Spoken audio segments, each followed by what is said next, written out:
बिहार मृदा शिक्षण समूह में आप सभी का हार्दिक अभिनंदन।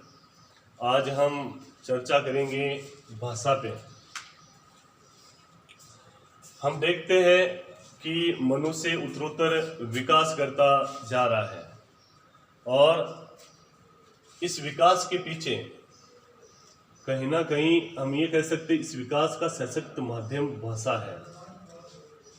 मनुष्य जाति ने अब तक जो विकास किया है उसका सशक्त माध्यम भाषा है। अगर भाषा ना होती और मनुष्य मूक होता तो विकास नहीं होता।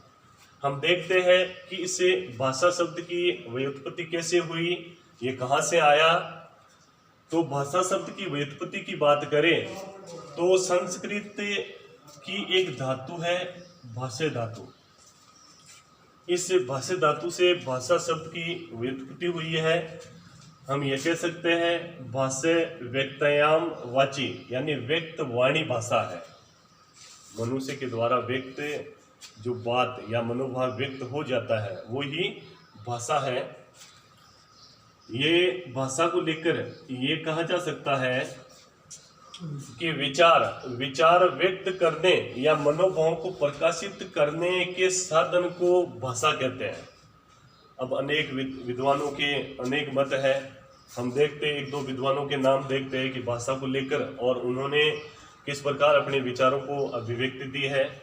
हम सबसे पहले अगर बात करें विद्वानों में तो सबसे पहले हम देखेंगे नाम आता है प्लेटो। प्लेटो ने क्या बात कही, भाषा की परिभाषा क्या दी है। उन्होंने बताया है कि भाषा मनुष्य की आत्मा की मूक या अध्वन्यात्मक बातचीत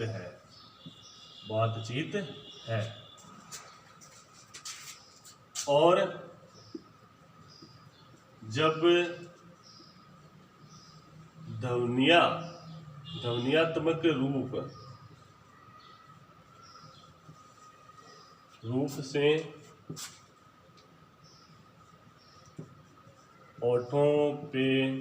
होठों पर प्रकट होती है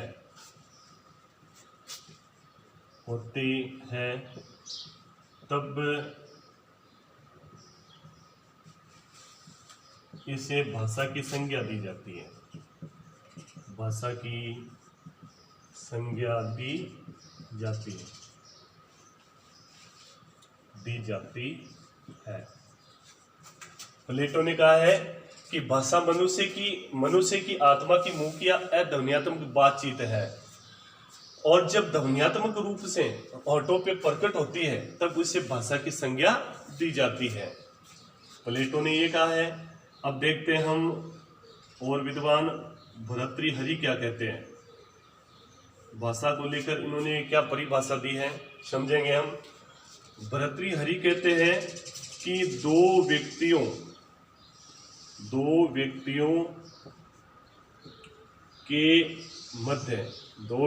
के मध्य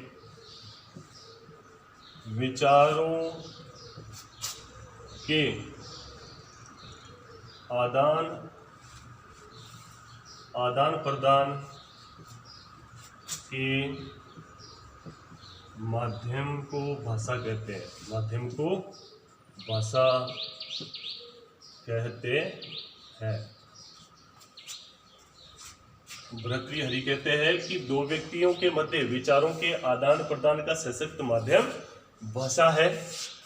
इनके साथ ही हम और देखते हैं विद्वान हेनरी ने क्या कहा है। हेनरी कहते हैं कि एक्सप्रेशन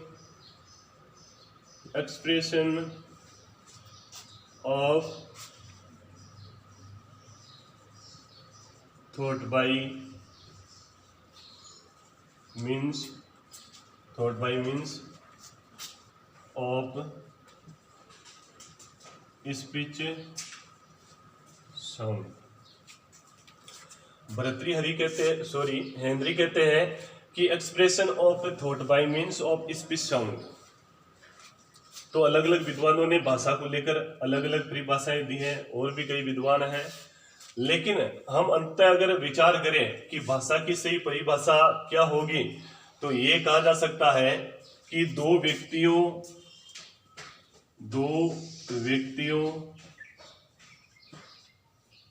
के मध्य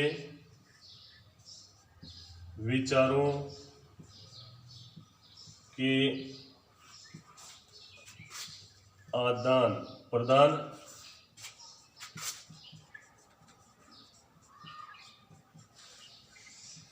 के माध्यम या विचारों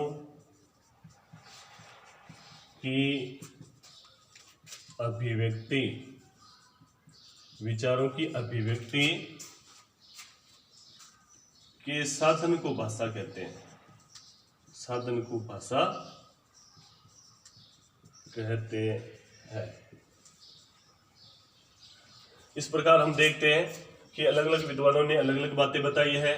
आप अगर सही से देखें तो विचार व्यक्त करने या मनोभावों को प्रकाशित करने के साधन को ही भाषा कहते हैं। अब हम देखते हैं, भाषा की परिभाषा हमने जानी है। अब हम आगे देखते हैं कि भाषा है कितने प्रकार की होती है और कितने प्रकार की भाषा होती है, हम देखते हैं आगे। अब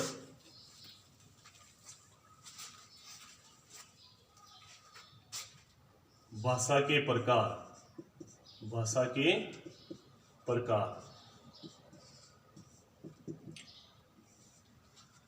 भाषा के दो प्रकार बताए गए हैं।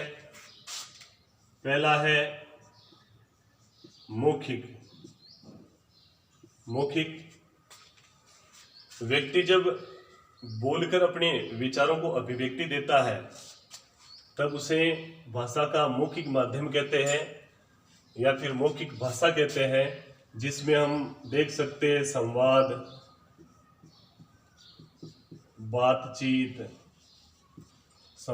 बातचीत, भाषण, ये सब मौखिक रूप में होते हैं, मौखिक रूप में बोले जा सकते हैं। हम दूसरा देखते हैं, इसका प्रकार है लिखित भाषा। तो हम लिखित भाषा में इस लिखित भाषा को इस प्रकार समझ सकते हैं कि लिपि की सहायता से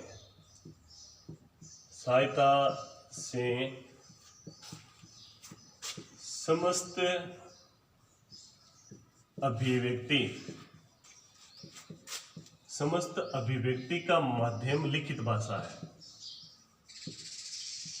ये कहा जा सकता है कि लिपि की सहायता से समस्त अभिव्यक्ति का माध्यम ही क्या है? लिखित भाषा है। ये भी कहा जा सकता है कि जब हम अपने विचारों को, मनोभावों को लिखकर व्यक्त कर देते हैं तब उसे लिखित भाषा कहते हैं। मुख्यतः भाषा के ये दो प्रकार होते हैं। अब हम देखते हैं आगे,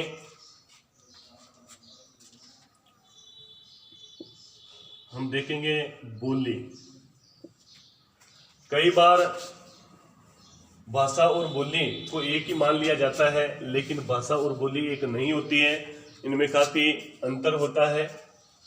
हम देखते हैं बोली किसे कह सकते हैं? भाई भाषा क्या, भाषा के बारे में हमने जाना है, उसकी परिभाषाएं हमने देखी है। अब हम देखते हैं बोली क्या है? बोली भाषा ही है, लेकिन भाषा का अविकसित, हम कह सकते हैं अविकसित या आम बोलचाल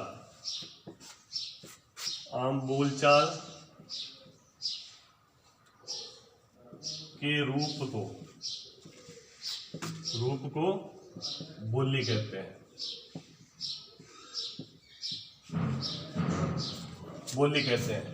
अगर हम बोली की बात करें, बोली की परिभाषा क्या होगी?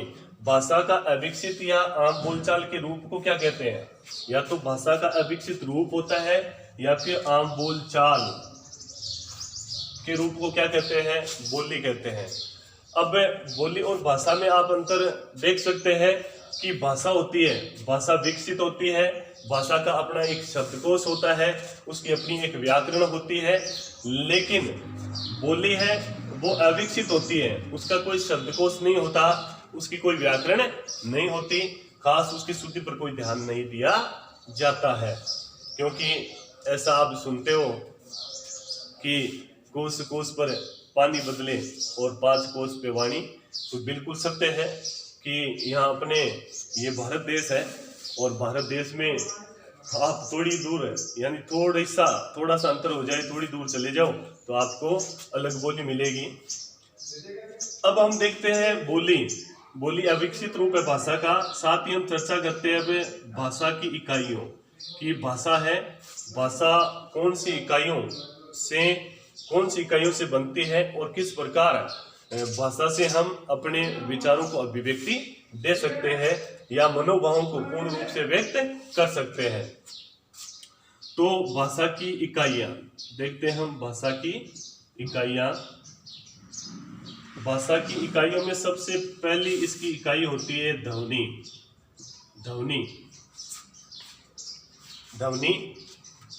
जिसका हम जब उच्चारण करते हैं, मुंह से निकली जो ध्वनि होती है उसको जब हम लिख देते हैं तब वर्ण बनती है।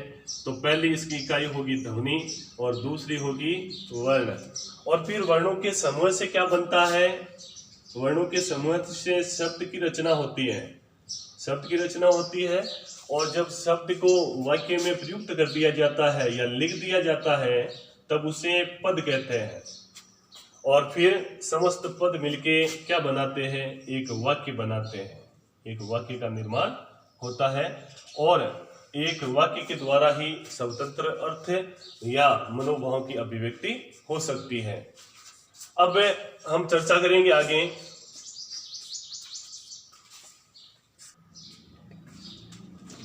अब हम देखते हैं, हमने अभी देखा है, भाषा की इकाइयों के बारे में जाना है। अब हम देखते हैं बोलियां। पहले तो हम देखते हैं कि बोली को कितने 5 भागों में बांटा गया है। जो बोली है इसको 5 भागों में बांटा गया है।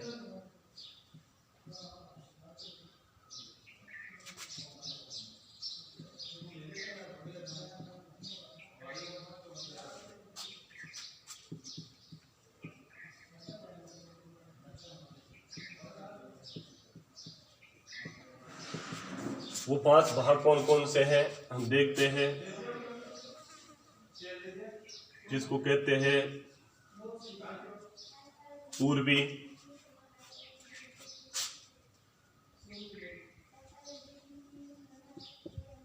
पश्चिमी,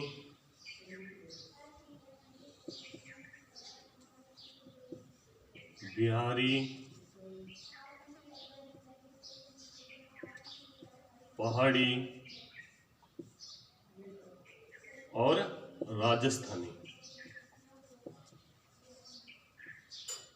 इन आधारों पर बोलियों को बांटा गया है। हम देखते हैं पूर्व की अगर बात करें तो पूर्वी बोलियां कौन कौन सी है हम बड़ी आसानी से याद रख सकते हैं। सबसे पहले बात करें तो अवधी भारत के पूर्व क्षेत्रों में ही बोली जाती है। दूसरी हम बात करें बघेली, ये भी पूर्वी भाग में बोली जाती है। तीसरी है छत्तीसगढ़ी, ये छत्तीसगढ़ी भी भारत के पूर्वी क्षेत्रों में ही बोली जाती है। तो हम मुख्यतः अगर बात करें पूर्व की बोलियों की तो अवधी, बघेली और छत्तीसगढ़ी ये बोलियां हैं जो मुख्यतः बोली जाती है। फिर हम बात करिए पश्चिमी बोलियों की तो पश्चिमी बोलियों में सबसे पहले हम देखते हैं खड़ी बोली हिंदी है, ये बोली जाती है। ब्रिज है, ये बोली जाती है। इसके बाद हम बात करें वागरू, ये बोली जाती है। इसको हरियाणवी भी कहते हैं। इसके बाद बात करते हैं हम तो कन्नौजी भी बोली जाती है और बुंदेली भी बोली जाती है। ये सारी की सारी बोलियां जो आपको दिखाई दे रही है, खड़ी बोली, हिंदी, ब्रज, बांगरू, कन्नौजी, बुंदेली, ये पश्चिमी बोलियां हैं। ये भारत के पश्चिमी क्षेत्रों में बोली जाती है। उसके बाद हम बात करें बिहारी बोलियां। बिहारी बोलियां कौन कौन सी है? तो ये 3 ही प्रकार की है।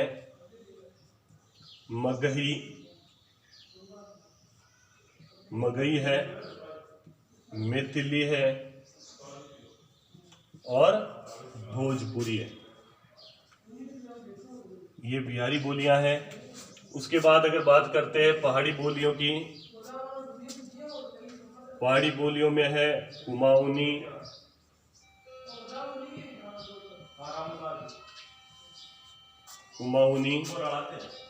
गडियावली,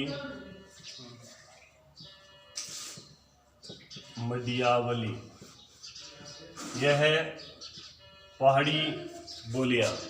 फिर हम बात करते हैं राजस्थानी। राजस्थानी बोलियां कौन कौन सी है? हम देखते हैं राजस्थान में मेवाड़ी, मारवाड़ी, मेवाती, ढूंढाड़ी, हाड़ौती आदि बोलियां बोली जाती हैं। और इन बोलियों के कारण ही हिंदी भाषा है वो एक विशाल भाषा है। और विशाल भाषा होने के कारण या बहुत ज्यादा क्षेत्रों में बोले जाने के कारण ही हिंदी भाषा को 14 सितंबर 1949 को राजभाषा के रूप में स्वीकार किया गया था। हिंदी राष्ट्रभाषा है, राजभाषा है और स्थान दिया गया है। हम अगर बात करें संविधान की तो संविधान की 43वीं जो अनुसूची है उसमें हिंदी को राजभाषा का दर्जा मिला है। इसे राष्ट्रभाषा घोषित किया गया है।